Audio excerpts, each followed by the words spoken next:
Esta sesión del seminario permanente en tópicos selectos de investigación en educación, salud mental y sociedad en su edición 2019. Pero bueno, la pregunta es, ¿qué es el autismo? El autismo es un trastorno del neurodesarrollo, es decir, que tiene implicaciones directas con la formación durante la etapa intrauterina, en la etapa embriológica, del desarrollo embriológico. El autismo es un trastorno generalizado del desarrollo que causa dificultades en la interacción social y en la comunicación. Se asocia a una conducta estereotipada, que es algo conductual repetitivo, y dificultad en la comunicación, limitación de intereses y actividades con una aparición anterior a los 3 años de edad. Cuando aquí la definición nos dice que es un trastorno generalizado del desarrollo, quiere decir que todas las áreas del desarrollo van a estar afectadas.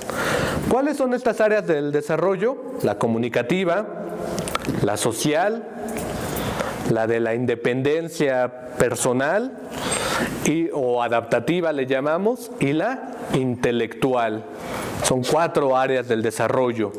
Esto lo podemos saber a través de unas pruebas. Hay pruebas que nos permiten diagnosticar el nivel de desarrollo en momentos específicos, desde los primeros años de edad, como es el caso del Inventario del Desarrollo de Battelle, que es un instrumento que cuenta con datos comparativos que nos permite saber en esas 4 áreas, en la comunicativa, en la social, en la cognitiva y en la intelectual y en la adaptativa, qué tan bien o qué tan mal está un niño.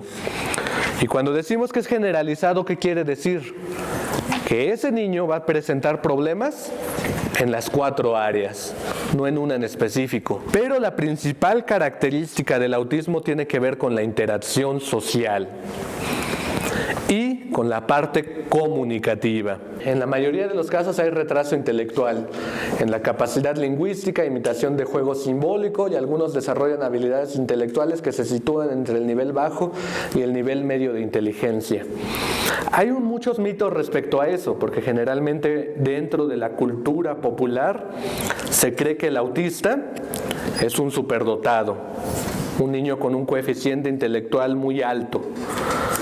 Esto sucede en el menor de los casos, y más bien cuando hablamos de eso estamos hablando del síndrome de Asperger, que son niños que tienen o un coeficiente intelectual promedio o por arriba del promedio en algunas áreas.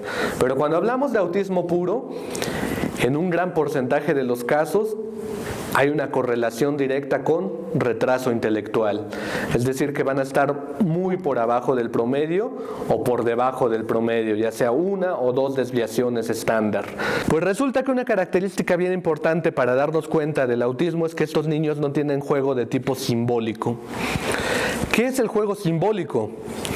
Es un juego donde el niño sustituye objetos para representar cosas. Por ejemplo, yo puedo agarrar el micrófono y entonces un niño normal agarra el micrófono y no lo ve como un micrófono, no lo utiliza como un micrófono. Esto puede ser que es una espada, un avión, yo qué sé, ¿no? Lo que quieran, una pistola.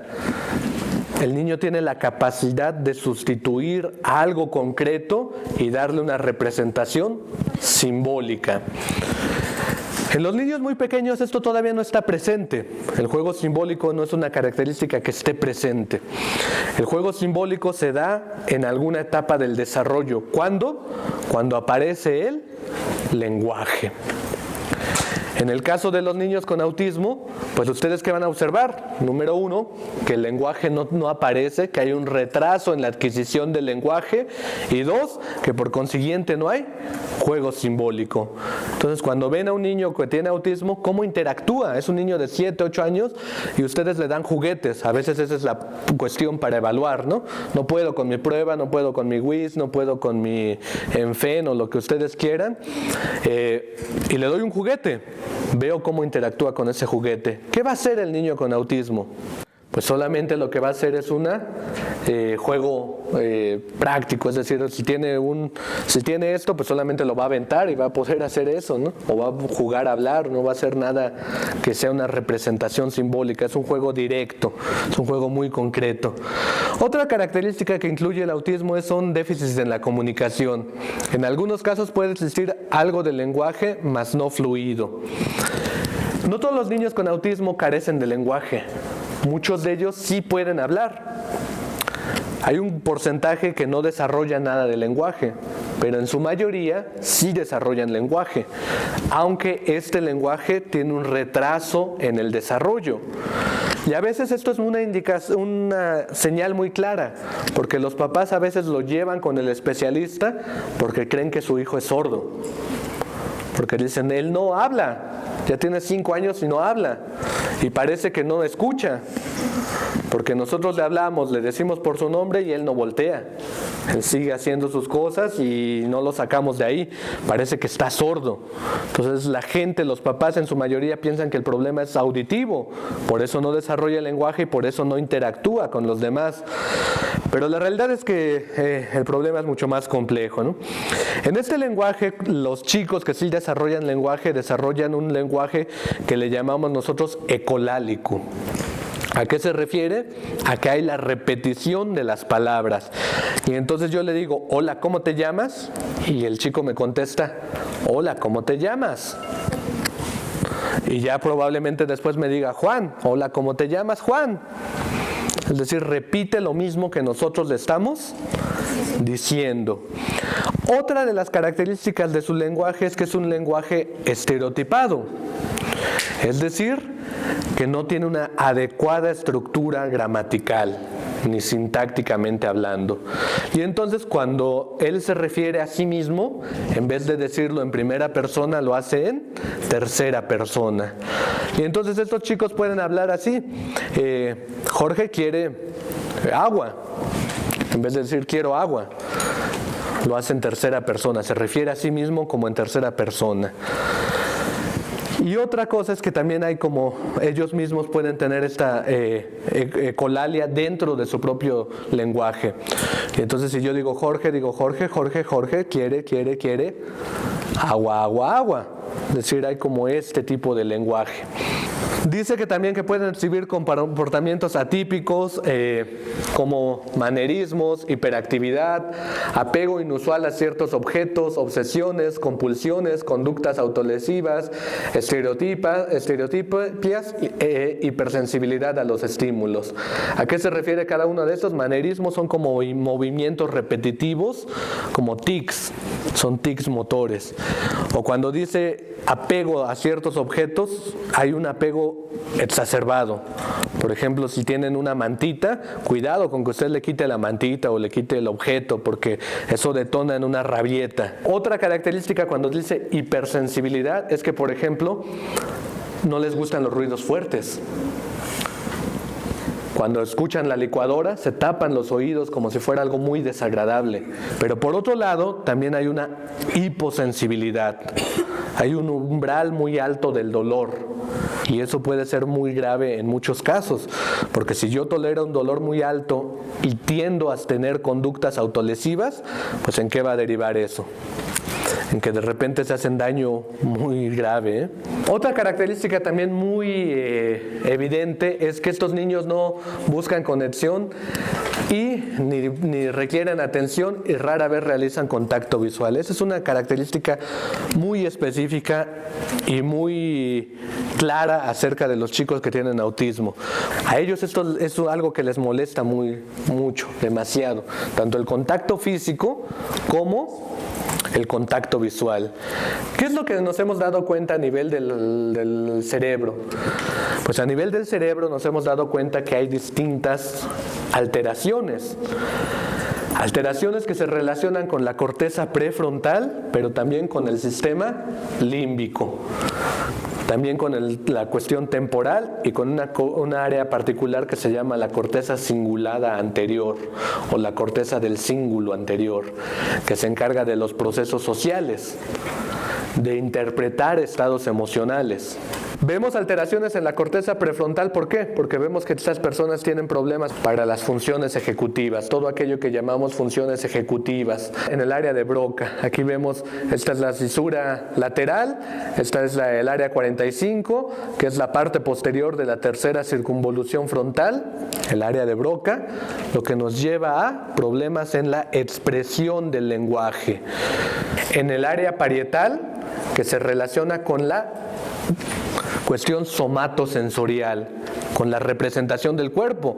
En esta área, ustedes recordarán que está la representación del cuerpo, el homúnculo sensorial, las áreas de la sensibilidad de nuestro cuerpo. Entonces eso es lo que explica que muchos de esos chicos o tienen hipersensibilidad o hiposensibilidad. Cuando ellos los tocan, no les gusta que los toquen, porque esa área parietal me dice que eso es desagradable. La interpretación de ese contacto físico es desagradable. ¿Cuáles son las etiologías? Pues no hay como una en específico.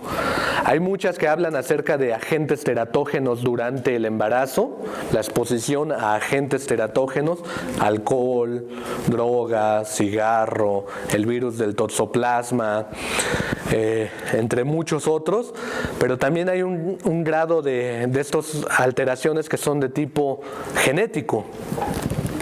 No hay una etiología clara todavía. Se habla de muchas cosas, pero en realidad todavía no hay algo que nos diga acerca en específico el 100% de los casos. ¿Cuál es la forma de establecer el diagnóstico? Lo más adecuado y lo correcto es la observación cualitativa.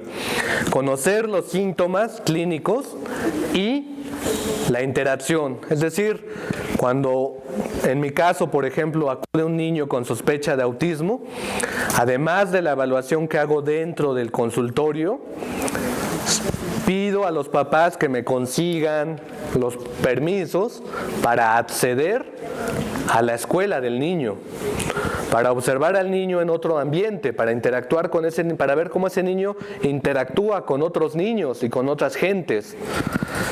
Con eso se hace la evaluación. La evaluación debe ser una evaluación cualitativa, no hay instrumentos específicos. ¿Cuáles son los tipos de tratamiento? En los casos de autismo moderado y grave, una característica principal del tratamiento es el tratamiento farmacológico, con antipsicóticos y con anticonvulsivos. Y eso es muy importante. No asuman ustedes, a veces los psicólogos decimos, no, con la pura terapia psicológica es más que suficiente. No, la mayoría de tratamientos siempre son tratamientos combinados. Y en el caso del chico con autismo grave sí es importante. ¿Para qué? Para reducir las conductas heteroagresivas y autolesivas, para que ese chico pueda modular su actividad cerebral y en ese sentido permanezca tranquilo, no agreda a otros y no se agreda a sí mismo. Entonces hay que trabajar con ellos en la parte pedagógica, en la parte psicológica, en la parte cognitiva, sobre todo con el entrenamiento de esto, de las situaciones sociales, y sobre todo el mayor entrenamiento y la mayor ventaja para estos chicos no tiene que ver con ellos mismos. Es un trabajo para ellos, pero sobre todo hacia la gente que los rodea. ¿Por qué? Porque en primera hay que trabajar con los padres sobre todo esto que se llama el proceso de tener un hijo con discapacidad, porque es una condición que los va a acompañar toda la vida. Pero sobre todo con la comunidad. Y cuando digo con la comunidad, haciéndolo consciente de qué es el autismo, cómo podemos ayudar a estas personas con autismo y teniendo como una conciencia clara de cómo el mundo puede integrarlos.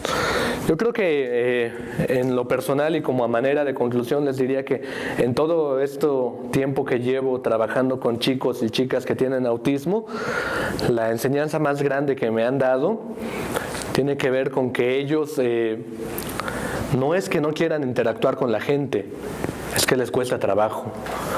No es que ellos no tengan sentimientos o solamente tengan sentimientos hacia sí mismos. es que a veces no pueden expresarlos y que a veces enseñarles un código diferente de comunicación les sirve muy bien. Adaptarlos a rutinas o enseñarles diferencias en cómo llevar a cabo una misma tarea también les sirve muy bien. Pero sobre todo creo que lo que más me ha servido en este sentido es integrarlos, porque muchos de ellos de verdad no tienen como, la problemática no es tan severa que les impida estar dentro de un contexto relativamente normal. Y bueno, yo creo que aquí voy a cerrar esta charla. Gracias.